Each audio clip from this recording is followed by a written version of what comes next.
Professor, agora sobre valoração, né, que essa colocação é muito boa na realidade, porque se nós formos ver, o rosa ele é apenas uma tonalidade do vermelho, então você pode ler as coisas com uma ótica negativa ou com uma ótica positiva, depende justamente de como você queira encarar esses valores.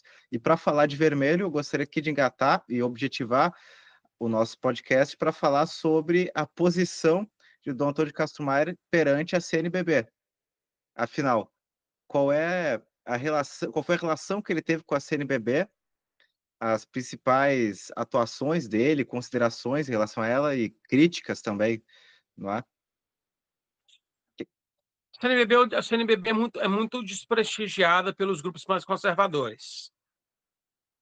E Dom Antônio é muito prestigiado pelos grupos mais conservadores. Então as pessoas elas estão esperando que eu diga assim, Dom Antônio odiava a CNBB. Olha, a CNBB é cheia de 1955. Dom Antônio, ele não participou... deixa eu só explicar uma coisa. De 1916 a 1955, a igreja viveu um período de restauração da neocristandade, um resgate do prestígio social da igreja diante da sociedade. Por quê? Porque a República Brasileira é uma república positivista, ou seja, de princípios de intensa secularização. Então, nesse período, teve uma carta saudando aos seus diocesanos. Quem é o bispo agora? Esqueci o nome do bispo. Sebastião Leme, Isso, 1916. exatamente. Sebastião Leme. Teve uma carta dizendo, saudando aos seus diocesanos, que foi do mundo inteiro, foi no Brasil inteiro. Essa carta fortalece a autoridade da igreja, combate a maçonaria, combate os princípios de secularização. Então, o episcopado brasileiro se aglutinou em torno dessa ideia de romanização da igreja. Fortalecer a autoridade da igreja. Fortalecer a autoridade do Papa. Esse período foi chamado por Scott Maywarren por outros historiadores, tá? Mas eu estou citando Scott Maywarren, mas de período da neocristandade,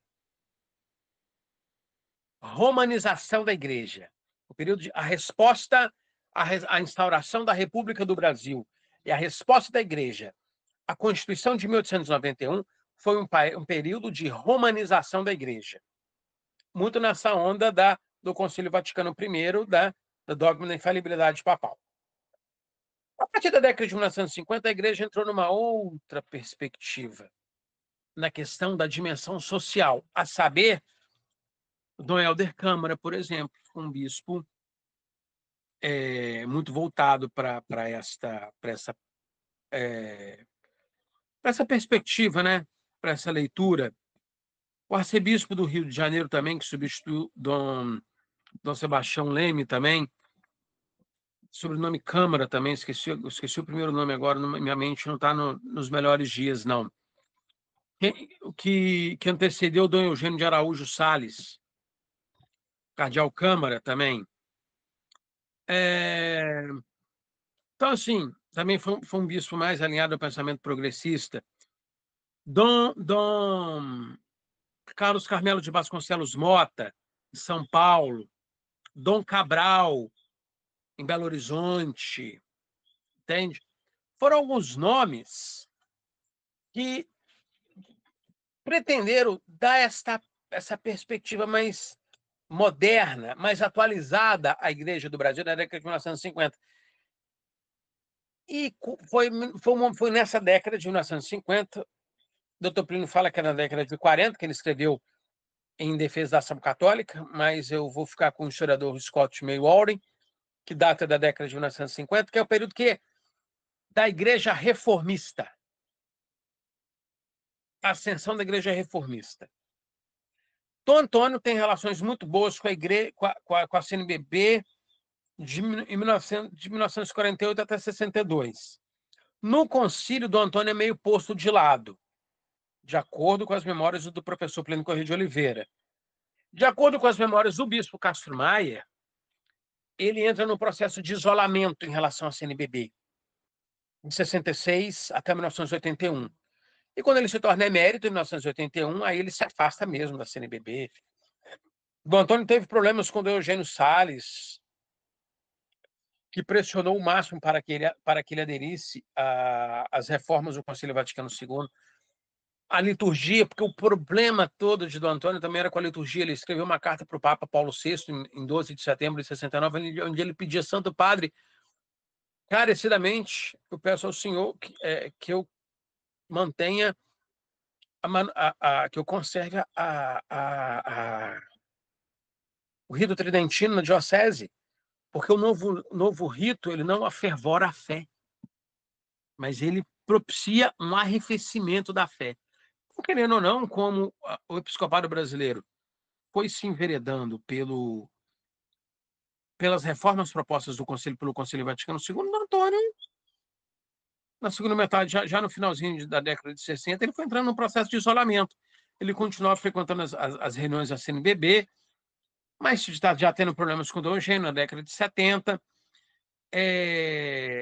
Ele teve problemas, Dom Antônio teve diversos problemas assim, com a Nunciatura Apostólica, a partir de 68, por conta de um grupo de padres mais progressistas na Diocese de Campos. Na década de 70, a Conferência de Medellín foi muito importante para que houvesse esse afastamento. Dom Antônio discordava do movimento de uma igreja mais social, mais voltada para as questões sociais. Ele é descrito pelo SNI. Essa é uma frase muito interessante, né? E o que eu vou falar agora é uma verdade. Dom Antônio é descrito pelo SNI como um exemplo de padre, um exemplo de bispo a ser seguido pelo seu combate ao movimento comunista.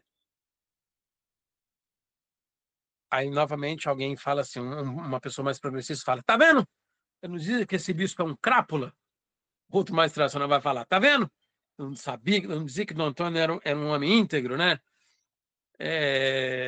Mas isso é uma verdade. Assim, eu estou falando que eu li, que eu tenho os relatórios, não é porque eu li, eu tenho os relatórios da SNI que coloca Dom Antônio e Dom Geraldo Sigor como exemplos do episcopado brasileiro e lamenta imensamente.